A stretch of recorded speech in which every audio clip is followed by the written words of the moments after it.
My husband touched my shoulder and said, "If she says his name, stand up and follow me, quickly." The words hit me like ice water. My husband's breath was warm against my ear, but his voice carried a chill that made every nerve in my body stand at attention. Around us, the funeral home buzzed with hushed conversations and the rustle of black fabric. The scent of lilies hung heavy in the air, mixing with the faint smell of old wood and grief. I kept my eyes forward, focused on the mahogany casket at the front of the room, but my mind was racing. He meant my sister-in-law, Patricia. His name. There was only one name that could make my husband react this way. Only one name that could turn a funeral into something dangerous. The funeral director stepped to the podium, his voice carrying across the packed room. Friends and family of Margaret Henderson had gathered to say their final goodbyes. Margaret had been my neighbor for 12 years, a sweet woman in her 70s who grew the most beautiful roses in our entire subdivision. She had died peacefully in her sleep, or so everyone believed. I felt David's hand tighten on my shoulder. 3 rows ahead, Patricia sat rigid in her black dress, her blonde hair pulled back in a perfect chignon.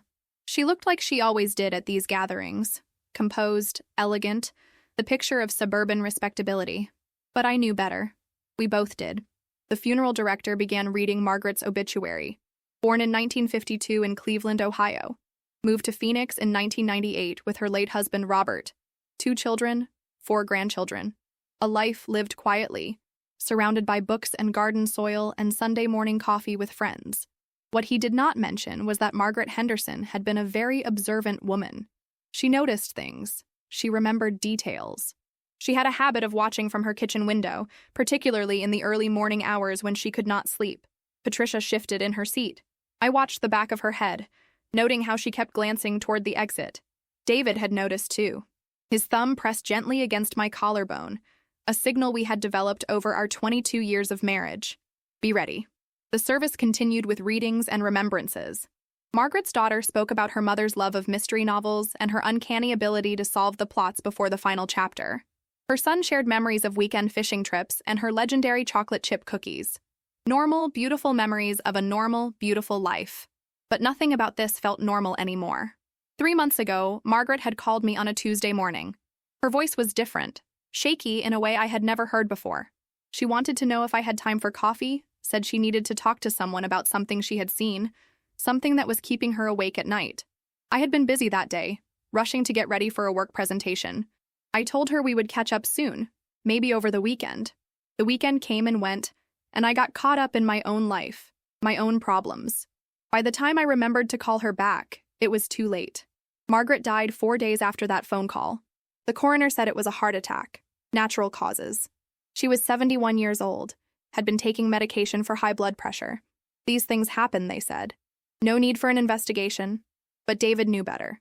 He had been a detective for 15 years before taking early retirement to start his own security consulting business. He understood patterns, coincidences, and the way guilty people behaved when they thought no one was watching. Patricia was behaving like a guilty person. She had moved to our neighborhood 8 months ago, right after her divorce was finalized. She rented the small house at the end of Maple Lane, the one with the overgrown hedge and the broken mailbox. She kept to herself mostly, worked from home doing something with online marketing. She drove a white Honda Civic and kept her garbage cans perfectly aligned on pickup days. She also had a habit of taking long walks at unusual hours. Margaret had mentioned the walks during one of our brief conversations at the mailbox. She said Patricia walked past her house almost every night around 2 in the morning, always taking the same route through the neighborhood. Margaret found it odd, but then again, she had always been a light sleeper and noticed things that others missed. The thing about Margaret was that she did not just notice things, she remembered them. She kept a small notebook by her kitchen window where she would jot down observations. Nothing malicious, just the natural curiosity of someone who had spent decades watching life unfold in small-town America. David had found the notebook after Margaret died. Her daughter had asked him to help clear out some of her mother's belongings, knowing his background in law enforcement might help them understand what was important and what could be donated. The notebook was tucked between 2 cookbooks, filled with Margaret's careful handwriting. Most of the entries were innocent observations. The Johnsons got a new dog. The street light on Elm is flickering again. Mrs. Chen's granddaughter visited for a week in July. Normal neighborhood happenings that painted a picture of a community where people cared about each other and paid attention to the rhythms of daily life. But the entries from the last 3 months were different. Patricia appeared frequently in those final pages. Margaret had documented her nighttime walks with increasing concern. The walks had become longer, more erratic. Sometimes Patricia would stop in front of certain houses for several minutes before moving on. Sometimes she would carry things. A small bag, a thermos, items that Margaret could not identify from her window. Most disturbing were the entries from the week before Margaret died. Patricia had started varying her route, but she kept returning to one specific location, the construction site on Birch Street, where a new house was being built for a young family that had moved from California. The construction site where, 3 weeks after Margaret's death, workers had discovered something buried in what was supposed to become the foundation. The police had been called. The area was cordoned off. The local news reported that human remains had been found, but details were limited pending the investigation. The construction was halted indefinitely. David had contacts in the police department. He knew things that had not been released to the public yet. The remains belonged to a man in his 30s. He had been dead for several months.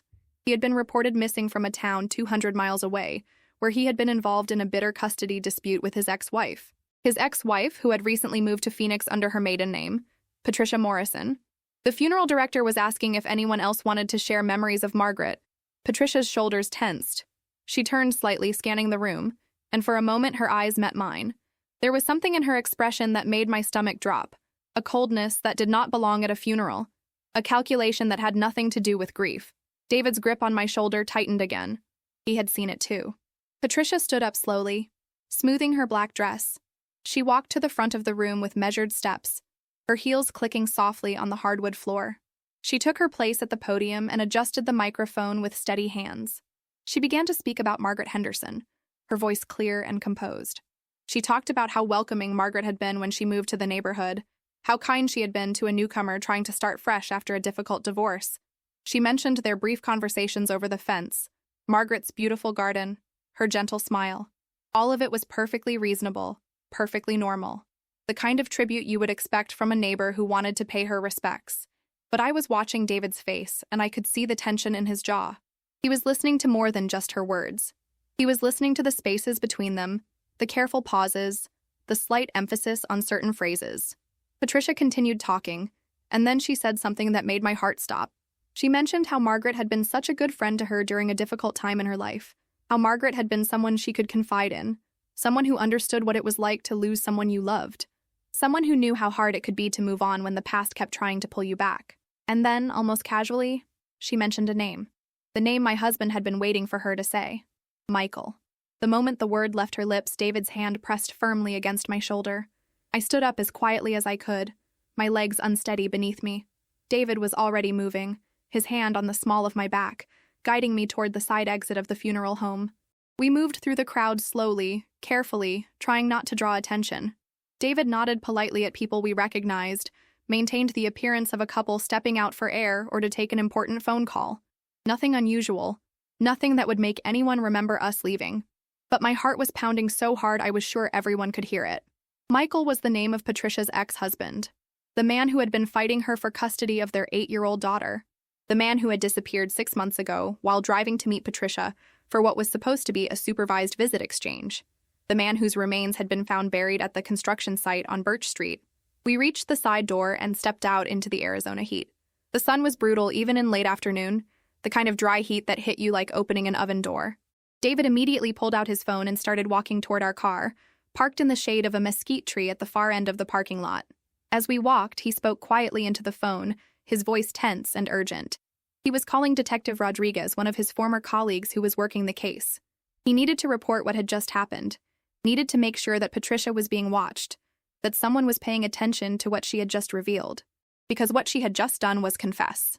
Not in so many words, not in a way that would hold up in court by itself, but she had connected herself to Michael in a public setting, had acknowledged that Margaret knew about their relationship, had essentially admitted that Margaret Henderson had been more than just a friendly neighbor. Margaret had been a witness. And now, Margaret was dead.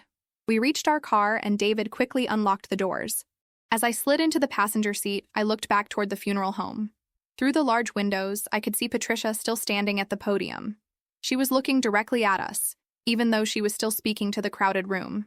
She knew we had left. She knew we had been listening. And from the expression on her face, she knew that we knew. David started the engine and pulled out of the parking lot, his movements quick but controlled. He was driving like he always did when he was thinking through a case, focused, deliberate, constantly checking the mirrors. As we drove through the quiet streets of our neighborhood, he filled me in on what his contact at the police department had told him earlier that week. The investigation into Michael's death was moving slowly. There was physical evidence, but nothing conclusive. There were no witnesses, no clear motive that could be proven in court. But there were patterns. Michael had been scheduled to meet Patricia at a neutral location for their custody exchange. He never showed up. His car was found abandoned at a rest stop 50 miles away, wiped clean of fingerprints. His credit cards had not been used, his phone had been turned off, and there had been no activity on his social media accounts. Patricia had reported him missing, had cooperated fully with the initial investigation.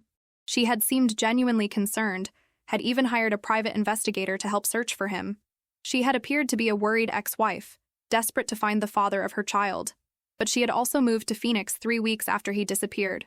She had changed her name back to her maiden name, had enrolled their daughter in a new school, had started a new life in a place where nobody knew their history. And then Margaret Henderson had started watching her nighttime walks. We pulled into our driveway, and David immediately got out of the car, scanning the street in both directions. Our neighborhood looked exactly the same as it always did. Neat lawns, mature trees, houses that had been built in the 1980s when Phoenix was still growing into itself. Everything was quiet and normal and exactly as it should be. But nothing felt safe anymore. David unlocked our front door, and we stepped into the cool darkness of our living room. He immediately went to the window and adjusted the blinds so he could see the street without being seen. Old habits from his detective days, behaviors that had become second nature after years of working cases where the difference between careful and careless could mean the difference between life and death. I sat down on our couch and tried to process what had just happened. 3 hours ago, I had been getting dressed for a neighbor's funeral, thinking about flowers and condolence cards and the normal rituals of community grief. Now I was sitting in my living room, blinds drawn, while my husband made phone calls to homicide detectives. The reality of our situation was starting to sink in. Margaret Henderson had not died of natural causes. She had been murdered because she had witnessed something that connected Patricia to her ex-husband's disappearance. And now Patricia knew that we suspected her. David finished his phone call and came to sit beside me. His face was grim, the expression he used to get when he was working a particularly difficult case. He explained that Detective Rodriguez was taking our information seriously, but that they needed more evidence before they could make an arrest. The problem was that Patricia was smart. She had planned everything carefully, had covered her tracks, had maintained her cover story for months. She appeared to be a grieving ex-wife and a concerned mother, not a woman who had killed her ex-husband and buried his body at a construction site. But she had made one mistake. She had not counted on Margaret Henderson's insomnia and her habit of watching the neighborhood from her kitchen window. She had not known about the notebook, about the careful documentation of her nighttime activities, and she definitely had not expected Margaret to reach out to a neighbor to try to share what she had seen with someone who might understand its significance. The phone call that Margaret had made to me 3 months ago had not been about garden tips or neighborhood gossip. It had been about Patricia and her strange behavior and the growing suspicion that something was very wrong. Margaret had died before she could tell me what she had witnessed. But she had left behind a record, hidden in plain sight between her cookbooks. A record that painted a clear picture of a woman who was not what she seemed, who was carrying secrets that had cost at least 2 people their lives. David was explaining the next steps, what the police would need to do to build a case, how long it might take to gather enough evidence for an arrest. But I was only half listening.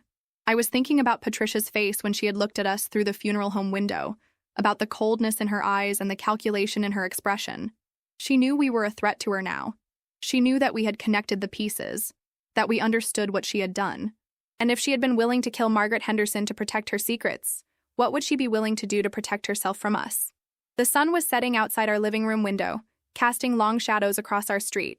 In a few hours, Patricia would be taking her nightly walk again, following the same route she had been taking for months. The route that had become familiar to her, comfortable, a routine that helped her feel in control of her new life. But tonight would be different. Tonight she would know that people were watching her, that her careful facade was beginning to crumble. Tonight she would have to decide what she was willing to do to keep her secrets buried.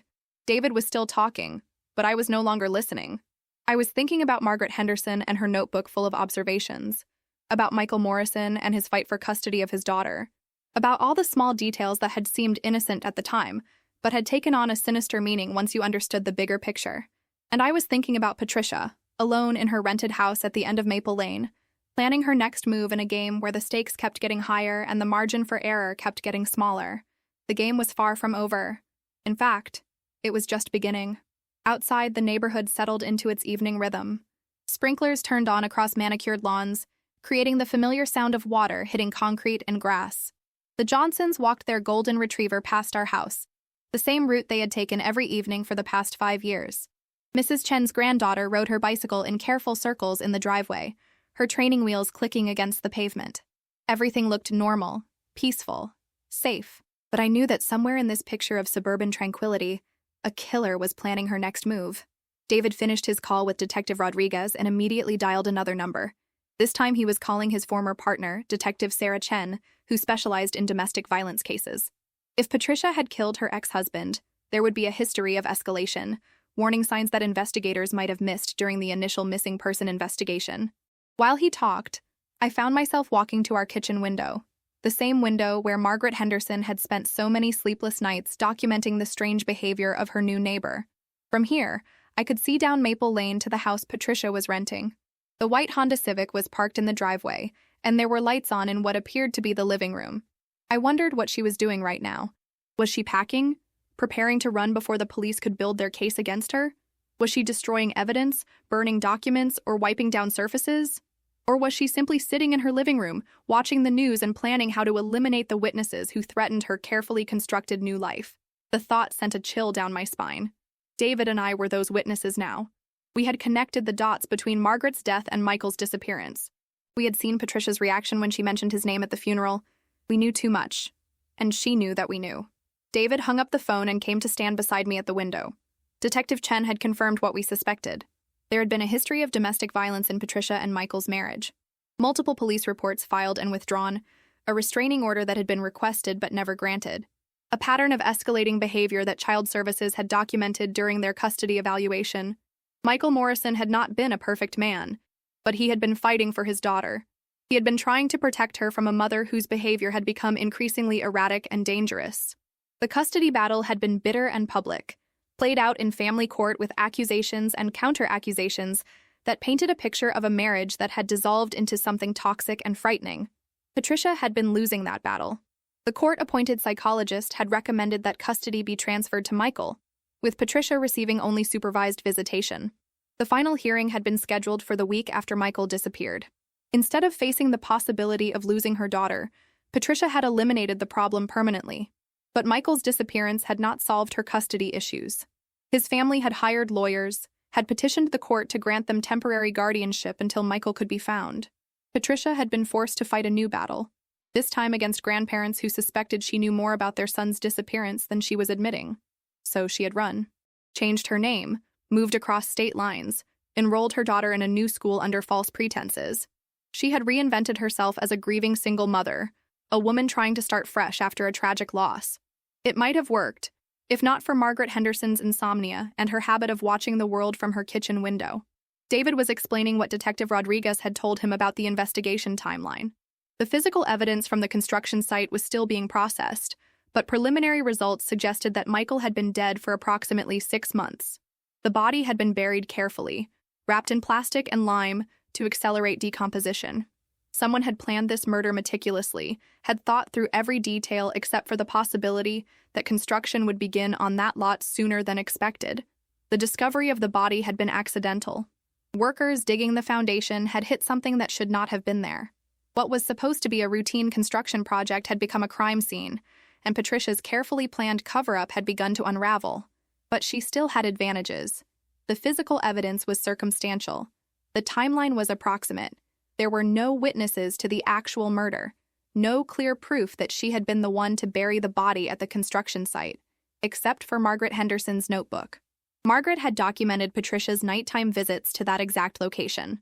She had recorded dates and times, had noted when Patricia carried items with her, had tracked the pattern of behavior that placed her at the burial site multiple times before the body was discovered. Margaret's notebook was the missing piece that connected Patricia to Michael's murder, and Margaret was dead because of what she had witnessed. The sun had set completely now, and the streetlights were beginning to flicker on. David closed the blinds and we moved away from the window. He was checking his phone constantly, waiting for updates from the detectives working the case. Everyone understood that time was critical now. Patricia knew she was being watched, knew that her secret was no longer safe. She would either run or she would try to eliminate the remaining threats to her freedom. We were those threats. David had already made arrangements for us to stay somewhere else tonight. His brother lived across town in a gated community with security guards and surveillance cameras. We would pack a bag and leave quietly, using the back gate that led to the alley behind our house. We would let the police handle Patricia while we stayed somewhere safe. But first, there was something I needed to do. I went to our home office and opened my laptop. Margaret Henderson had called me 3 months ago because she trusted me, because she thought I was someone who would listen and understand. I had failed her then, had been too busy with my own life to make time for a neighbor who needed help. I was not going to fail her now. I began typing, documenting everything I could remember about that phone call. Margaret's voice had been shaky, frightened. She had said she needed to talk to someone about something she had seen, something that was keeping her awake at night. She had mentioned watching from her kitchen window, had said there was a new neighbor who was acting strangely. At the time, I had assumed she was being overly dramatic, the way elderly people sometimes became fixated on minor disruptions to their routine. I had planned to call her back when I had more time, to listen patiently while she complained about loud music or late-night visitors. I had never imagined she was trying to report a murder. But as I typed, other details began to surface. Margaret had mentioned seeing someone walking through the neighborhood at odd hours, carrying things that seemed out of place. She had said this person kept returning to the same location, kept checking to make sure no one was watching. She had been describing Patricia's visits to Michael's burial site, but I had not understood the significance at the time. I also remembered that Margaret had seemed genuinely frightened, not just annoyed or curious. Her voice had carried a tremor that I had attributed to her age, but now I realized it had been fear. She had witnessed something that terrified her, and she had reached out to me because she did not know what else to do. She had died 4 days later. David appeared in the doorway of the office carrying 2 small suitcases. It was time to leave. Detective Rodriguez had confirmed that patrol units were positioned around Patricia's house, but he recommended that we not take any chances. Patricia had already killed twice to protect her secrets. She would not hesitate to kill again if she felt cornered. I saved the document I had been working on and emailed it to Detective Rodriguez. Every detail might be important. Every memory could provide another piece of the puzzle that would finally bring Patricia to justice. As we prepared to leave through the back gate, I took one last look at our quiet street. Tomorrow, this would be a crime scene. Police cars and news vans would line Maple Lane. Reporters would interview neighbors who would express shock and disbelief that something like this could happen in their peaceful community. But tonight, everything still looked normal. The streetlights cast gentle pools of illumination across the sidewalks. Porch lights glowed warmly in front of houses where families were settling in for the evening. Somewhere, children were being tucked into bed. Homework was being finished, and people were making plans for tomorrow. Patricia's house was dark now, her white Honda Civic still parked in the driveway. But I knew she was not sleeping. She was planning, calculating, trying to figure out how to escape the trap that was slowly closing around her. She had already lost. She just did not know it yet. We slipped out through the back gate and walked quickly to David's truck, parked 3 blocks away on a side street. As we drove through the familiar neighborhoods toward his brother's house, I thought about Margaret Henderson and her notebook full of careful observations. Margaret had been trying to protect her community, to make sure that someone knew what she had witnessed. She had died because she cared too much about the safety of her neighbors to stay silent about something that frightened her. Her death would not be meaningless. Her notebook would help convict her killer, and her courage in reaching out for help would be remembered as the act that finally brought a murderer to justice. The investigation was far from over, but the outcome was no longer in doubt. Patricia Morrison had made too many mistakes, left too many traces, hurt too many people. The careful facade she had constructed was crumbling, and soon the truth would be impossible to deny. Justice for Margaret Henderson and Michael Morrison was finally within reach. This story continues in part 2. Please let me know when you're ready for the next section. We spent the night at David's brother's house in a gated community on the north side of Phoenix. The development was one of those newer subdivisions with identical stucco houses and professionally maintained desert landscaping. Every street looked the same. Every house number was clearly marked, and security cameras monitored every entrance and exit. It should have felt safe, but I barely slept. Every sound outside made me jump. The rustle of palm fronds in the wind became footsteps on gravel. The distant hum of air conditioning units became the sound of a car engine idling in the darkness. My mind kept replaying Patricia's face at the funeral, the cold calculation in her eyes when she realized we had been listening to her confession. David was awake too, checking his phone every few minutes for updates from the police. Detective Rodriguez had promised to call as soon as there were any developments, but the night stretched on without word. At 6 in the morning, his phone finally rang. Patricia Morrison was gone. Sometime during the night, she had packed her essential belongings and disappeared. Her white Honda Civic was missing from the driveway. The lights in her house had been left on, probably to create the illusion that she was still inside, but when police finally obtained a warrant to enter the property, they found it empty. She had taken her daughter with her. Detective Rodriguez explained that they had been monitoring Patricia's house from a distance, not wanting to spook her before they had enough evidence for an arrest warrant. They had seen lights moving inside the house throughout the evening, had assumed she was going about her normal routine. But Patricia was smarter than they had given her credit for. She had used the back exit, the same gate that led to the alley behind her house. She had loaded her car quietly, probably using the cover of darkness to move her belongings without being seen by the surveillance team. By the time they realized what had happened, she had at least a 6-hour head start. An Amber Alert had been issued for 8-year-old Sarah Morrison. Patricia's photograph was being distributed to law enforcement agencies across the Southwest. Border Patrol agents were being briefed about a possible flight risk attempting to cross into Mexico. But David and I both knew that Patricia had been planning this escape for months. She was not running blindly, making desperate decisions in a moment of panic. She had contingency plans, backup identities, resources that would allow her to disappear completely. She had been preparing for this possibility since the day she decided to kill her ex-husband. Detective Rodriguez asked us to come to the police station to give formal statements. Everything we could remember about Margaret Henderson's phone call, about Patricia's behavior at the funeral, about any interactions we might have had with her over the past 8 months. As we drove through the morning traffic toward downtown Phoenix, I found myself scanning every white Honda Civic we passed. Patricia could be anywhere by now, heading north toward Utah, south toward Mexico, east toward New Mexico. She could have switched cars, changed her appearance, assumed a completely different identity. But she was traveling with a young child, and that would make her more visible, more memorable to the people she encountered. Hotel clerks would remember a woman traveling alone with a little girl. Gas station attendants would notice a child who seemed scared or confused. Restaurant servers would observe the dynamics between a mother and daughter who were clearly under stress. Sarah Morrison was Patricia's weakness now, the one factor that would make it harder for her to blend into the background and disappear. The police station was a maze of fluorescent lights and industrial carpeting. Detective Rodriguez met us in the lobby and escorted us to a conference room with a long table and no windows. He was a compact man in his 40s with tired eyes and the kind of mustache that had been fashionable 20 years ago. He moved with the careful efficiency of someone who had worked too many cases like this one, who understood that time was always working against the investigation. He spread Margaret Henderson's notebook across the table, the pages now protected in clear plastic evidence sleeves. Seeing her careful handwriting again made my throat tighten. These innocent observations had cost her life, but they might also be the key to bringing her killer to justice. Detective Rodriguez walked us through the timeline that Margaret had documented. Patricia's nighttime walks had begun 3 weeks after she moved to the neighborhood. Initially, they had followed a simple pattern: down Maple Lane, around the block, back to her house. Normal behavior for someone who could not sleep, who needed to walk off nervous energy or anxiety. But gradually, the walks had become more complex. Patricia had started taking different routes, exploring the neighborhood more thoroughly. She had begun carrying items with her, small bags, thermoses, objects that Margaret could not identify from her kitchen window.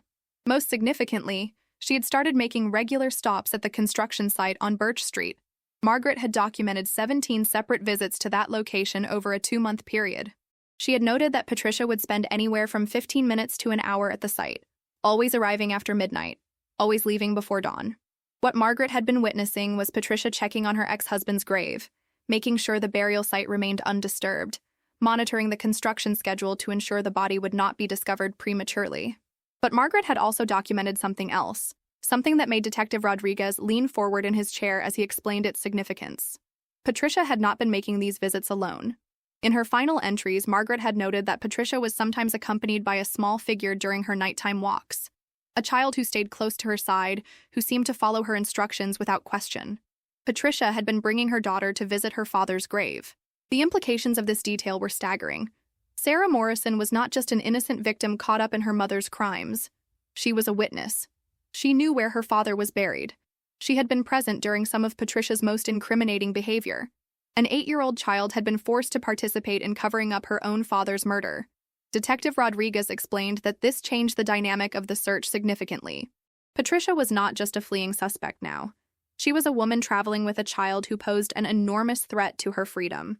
Sarah had information that could destroy her mother's carefully constructed lies, could provide testimony that would guarantee a conviction for first-degree murder. Patricia would do anything to prevent that testimony from reaching a courtroom. The conversation was interrupted by Detective Rodriguez's radio crackling to life. There had been a sighting of Patricia's Honda Civic at a gas station in Flagstaff, 2 hours north of Phoenix. The station attendant remembered a blonde woman traveling with a young girl, both of whom had seemed nervous and in a hurry. But that sighting had been 4 hours ago. Patricia could be in Utah by now, or she could have switched vehicles and doubled back toward Mexico. The lead was promising, but not conclusive. Detective Rodriguez left the room to coordinate with other agencies, and David and I were left alone with Margaret Henderson's notebook. I found myself reading through her entries again, trying to understand how a woman who loved gardening and mystery novels had become entangled in a story that would have challenged even her favorite detective fiction authors. Margaret had been methodical in her observations, but she had also been compassionate. Her entries about Patricia showed concern rather than suspicion. Worry about a new neighbor who seemed to be struggling with insomnia and anxiety. Even as Patricia's behavior became more erratic, Margaret had viewed her as someone who needed help rather than someone who posed a danger.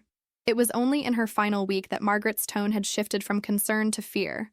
Her last entry was dated 3 days before her death. She had written that Patricia's behavior was becoming increasingly agitated, that she seemed to be preparing for something. Margaret had observed her loading items into her car during daylight hours, had seen her making phone calls from her backyard where she thought no one could overhear.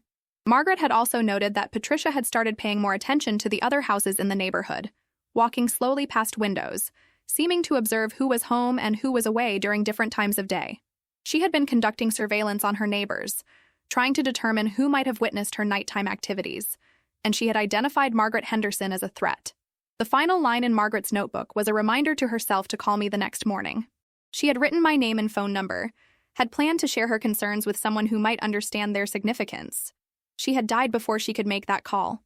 Detective Rodriguez returned with updates from the multi-agency search.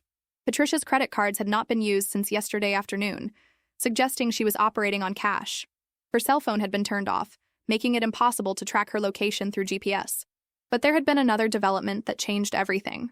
Patricia's daughter Sarah had a medical condition that required daily medication, insulin injections for type 1 diabetes, a condition that had been documented during the custody battle between Patricia and her ex-husband. Without her medication, Sarah would become seriously ill within days. Patricia would have to surface soon to get medical supplies for her daughter. She would have to take risks, make contact with the outside world, expose herself to capture in order to keep Sarah alive.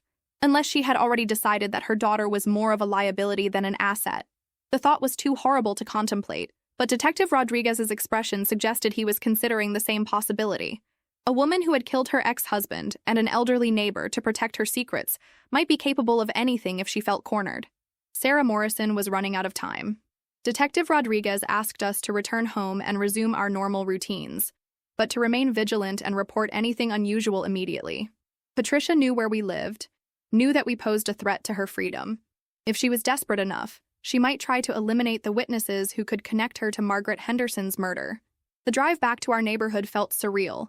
Less than 24 hours ago, this had been a quiet suburban community where the biggest concerns were property taxes and homeowner association dues. Now it was the center of a manhunt for a woman who had killed at least 2 people and kidnapped her own daughter. Police cars were stationed at both ends of our street, and crime scene tapes surrounded Patricia's rental house. News vans from local television stations were parked along the curb, their satellite dishes reaching toward the clear Arizona sky like mechanical flowers. Our house felt like a sanctuary after the fluorescent harshness of the police station. David immediately went to check our security system, making sure all the doors and windows were properly monitored. I made coffee and tried to process everything we had learned. Patricia Morrison was a woman who had been fighting to keep her daughter, had killed to prevent losing custody, had moved across state lines to start fresh with a new identity. But now she was a fugitive, traveling with a sick child who needed medical attention, carrying secrets that could destroy both their lives. Where would she go? What would she do when Sarah's condition began to deteriorate? How far would she be willing to run to avoid facing justice for her crimes? My phone rang, interrupting my thoughts. The caller ID showed a number I did not recognize, but something made me answer it anyway. The voice on the other end was Patricia Morrison. Her voice was different than it had been at the funeral. Gone was the composed, sympathetic tone she had used while speaking about Margaret Henderson. Now she sounded desperate, frightened, like a woman who had run out of options. She told me she knew that David and I had been talking to the police.